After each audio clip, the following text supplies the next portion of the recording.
So scéal Dave, tan scéal seo an Ísland. Scéal van True Ramadan, Gert, Lars agus Peadar. This is a story from Iceland, and it's about three men who were very foolish, and their names were Gert and Lars and Peadar. We should have wee a goal in such afternoon. They were out drinking in the pub one night, and eventually it was time to go home. Now it was a very, very cold night, and the ground was frozen solid, and there was ice and bits of snow all over the place. But it was a very bright night. And why was it bright? It was bright because there was a full moon in the sky.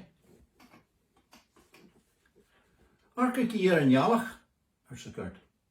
Ta, in Jalach o Congresshan, Gashilha Gajogalat, the lava hararhi. Look at the moon, says Gert. It's that close, you think you could touch it with your hand. Well, maybe if we run up that hill over yonder, we could run up and we could touch it, says Lars. And then Peadar says, yeah, we'll do that. We'll run up the top of the hill and we'll steal the moon out of the sky and we can divide it between us. So the three men took off and they went down the road and across the fields and over the bogs, and they got to the bottom of the hill. And they started going up the hill, and there was the moon up there in front of them, shining down on them with its gentle light. And they were halfway up the hill. Agus stop shade in a ski elegant, Mary Tersha Orhi. They stopped to have a wee rest because they were very tired. And Peadar looked up and says, do you know that moon? I think that moon's laughing at us. And Gert looked at it, and Lars looked at us. I think you're right. And they got really angry, and they were more determined than ever to catch the moon. So they climbed and ran, and they got to the top of the hill. But when they got to the top of the hill, were they disappointed? They were very disappointed. The moon had disappeared. In fact, the moon had flown away, and now it was on top of a mountain that was quite far from them. But they could see it clearly because they were on the top of the hill. But it didn't put them off. So they stumbled and slid and ran down that side of the hill, and they went over a river, and then they crossed over more fields and bogland and climbed over fences until they got to the bottom of the mountain. And they started climbing up the mountain, and were puffing and panting and puffing and panting, and they were halfway up the mountain, and they stopped to take a rest. Agus dark shooter in Yalharish.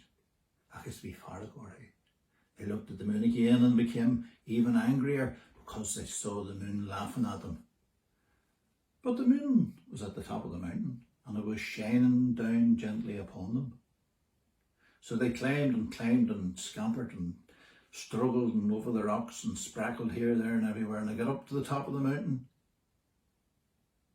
Agus Sturge, Peadar, can you see? Tant Gallagher Hule reached.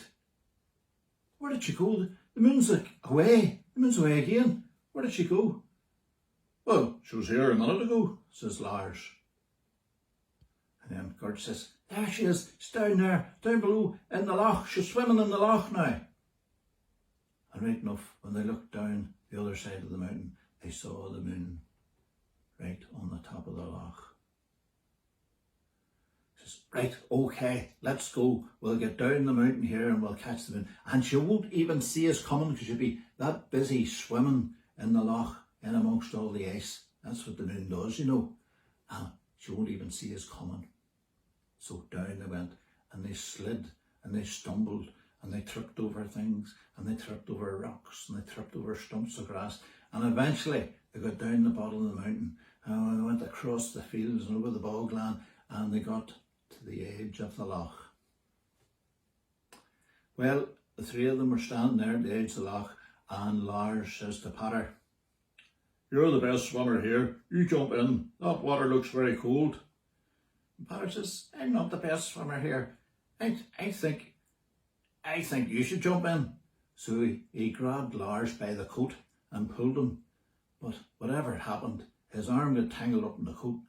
And the two of them went splashing into the water because we should have scalliushka achanach because a scraddy like a thousand machine were splashing and yelling and screaming.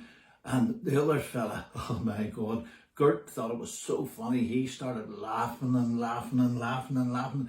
And he was laughing that much, he slipped and slithered and slipped. And he ended up in the loch as well. And the three of them were in the water, splashing and yelling. And the moon, where was the moon? The moon was nowhere to be seen. And they didn't even mention the moon, in fact, because they were that cold at this stage, because the water was freezing cold. So they clambered out and they looked back, and the moon seemed to be in 1,000 pieces all around the loch.